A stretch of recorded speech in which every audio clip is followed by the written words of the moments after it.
Hey everyone, thanks for joining me. Today we're going to talk about retail and customer success.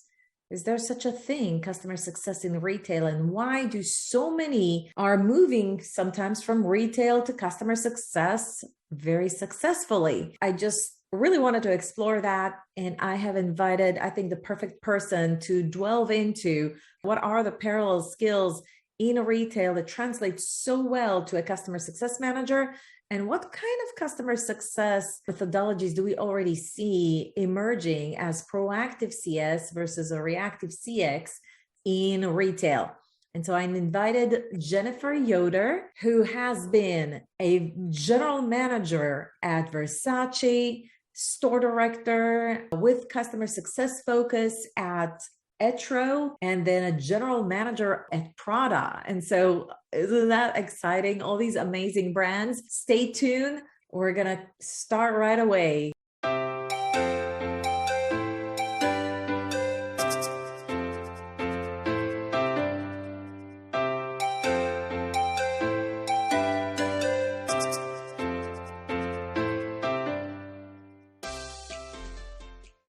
Hey, welcome back. And we have Jennifer with us. Jennifer, thanks for joining us today. Well, thank you for having me. As we're recording this video, you officially transitioned to a customer success role with a technology company. That is correct. I'm actually celebrating my first day aboard the team at Crave Retail. We provide best-in-class fitting room solutions. In effect, your customers are retailers, essentially. Exactly. One of the reasons I wanted to invite you is that you made a comment about customer success actually does exist in retail. So maybe we can kind of start with that. A few months ago, I was working with a career professional who had come from e-commerce, and she was the one who first told me, Jennifer, you need to think about, in terms of your transition, you have 10 years plus of retail customer success experience. And so I started to think, okay, what does that look like?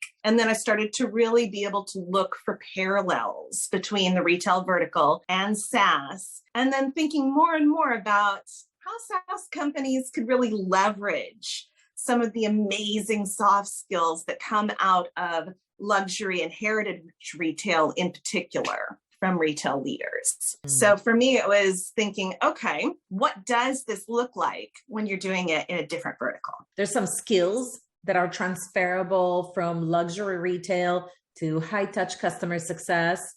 But there's also some of the things that we do with customers that come in to shop in luxury retail stores that you might have like this, try to emulate the same experience for our high-touch and strategic accounts for technology companies.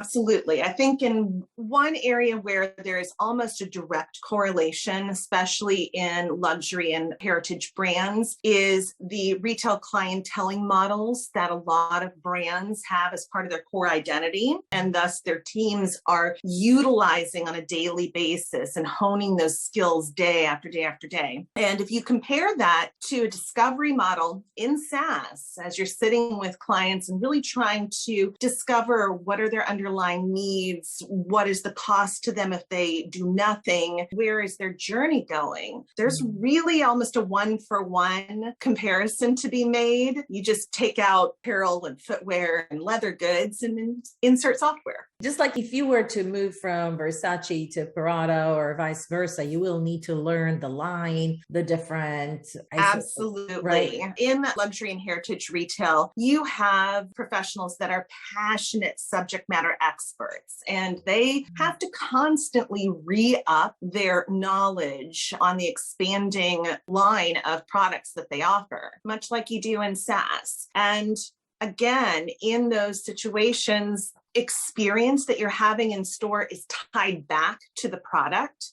In SaaS, that experience translates into why people are staying with you or why people sign up in the first place. In a store environment, it translates into why people come back and why they tell their friends about it and why they want to purchase more. I love that. Do you think there's room for retail industry to really think through what customer success methodologies are and embrace more of those into their luxury retail experience? Or is it really vice versa, where the luxury retail experience already figured it out? And and in SaaS, they need to learn more. If you liked what you've heard so far, that's awesome. More coming in a second here, but in the meantime, I want you to click that like button so that YouTube knows that this is great content and you can start sharing it with others. I think it's twofold. I think, yes, there is an amazing opportunity for folks in SaaS to leverage the language of customer success and the metrics of customer success and be able to teach retailers how to utilize that and translate into the language of revenue that C-suite in retail is really used to. So in particular, I have seen some amazing writers with some companies like Endear who are really going about teaching retailers terms like churn and really thinking about there is a churn within general retail. And then how do you measure that? Being able to teach them basically an equivalent of, the voice of the customer and what that looks like beyond maybe secret shops and stores, to really get a holistic picture of how their teams are doing with their clientele. Do you feel they're not high-end retailers don't necessarily survey or get the feedback on their experience with their stores enough or in as an effective way as some of the SaaS companies do? I think it's just in terms of being scalable. I think everything in terms of being scalable, because retail is still built on very much a personal touch in luxury and heritage brands, where you get the most proactivity, and what you would see as customer success practice in the retail vertical. However, that's hard to scale. As anybody in SaaS knows, that, if everything's a high touch, that's hard to be able to acquire a lot of new clients. So a lot of it comes in being able to accept some degree of automation, but still have that work within a framework that still feels very personalized and really promotes that lasting bond and connection, because clients do have a life cycle. It might not exactly look like, times that you would find renewals in a subscription economy. However, they do have cycles of coming back and starting that again that can be in some ways very similar. I think this is very relevant for high-end luxury stores, where each customer could be perceived as the parallel to a high-end account for a SaaS company, because they are expecting them to shop at their store every season or at least annually. I think that's really the goal, is to know the customer, know their likes and dislikes, and then curate suggestions, just like a CSM would, of things that might be interesting for them, giving what they need. Right. And just like CSMs in SaaS utilize, a lot of deep data about the client, about their journey, about what they have accomplished so far and where they'd like to go, to be able to provide those types of recommendations. The challenge now that retailers are finding is being able to find the same kind of measurable insights that are kind of native to the software world, which is where a lot of retail tech comes in. When you worked as a general manager at Prada and then at Versace just a year or so ago, what are the things that you were doing for those high-end customers that you translate as customer success? Can you give us some particular examples of things that, are customer success in retail? Before we continue, don't forget, subscribe to our YouTube channel and smash that notification button so that you don't miss out on any new videos. I break it down into two areas of proactive CS practicing and then, of course, reactive customer experience. What most people from the outside or anyone watching who might be thinking about someone with a retail background that they saw submit an application, they might be thinking that most of what retail leaders do is reactive CX. And yes, a good portion of it is because you are in front of clients. all day long. You don't work from a desk. So it also changes the way that you interact with technology. It changes the way that you multitask. I'm sure that anyone would tell you that someone as a hire from retail is incredibly adept, probably could do it in their sleep as far as conflict resolution and really being able to intuit from conversations and intuit from clients' nonverbal reactions, how best to de-escalate, and then also be able to move forward into a proactive sphere. One of the deep skill sets that you'll find in these types of retail leaders is their ability to work cross-functionally. In these environments, if you do not develop great cross-functional relationships, you don't get often the tools that you need to hit your revenue goals. Was it hard to convince a technology company that, albeit your like amazing retail experience, you would be just fine in this completely different industry? Sometimes yes, sometimes no. With the team that I ended up with at Crave, it actually really wasn't. We had an amazing coffee meeting a couple of weeks ago where we literally just talked shop and we're talking about the planning of the company. I had reached out to them when they had posted for a position that was a bit more senior than what I was qualified for, moving across industries. And I knew that they were looking then to scale their customer success organization. And I shared it across all of my channels. I shared it through several groups that I'm involved with. I reached out to some great customer success influencers, just in the chance of being able to widen their talent pool. And from that, they said, we'd like to meet you and chat with you just to see who you are and what you're about. And then that led into a position.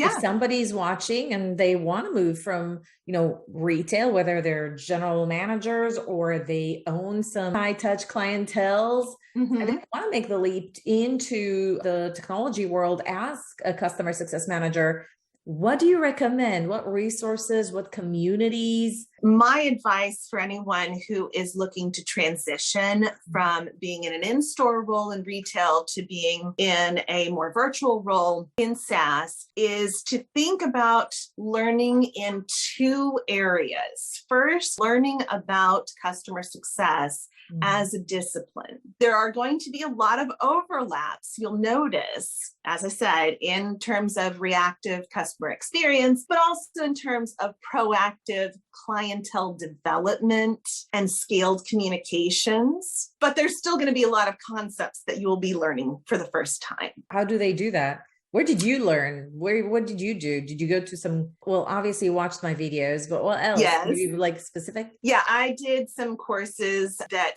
really got me a good understanding of foundations within customer success. Which ones do you recommend? I started with a couple of the courses through Success Hacker, which are also really great if you are wanting to go about it self-led and you're trying to fit it in amongst a full-time schedule. So there are some really great resources out there. Those are two of them. I had also looked at the course that Cisco offers and the certification if you want to get into something that is more focused on data analytics in particular.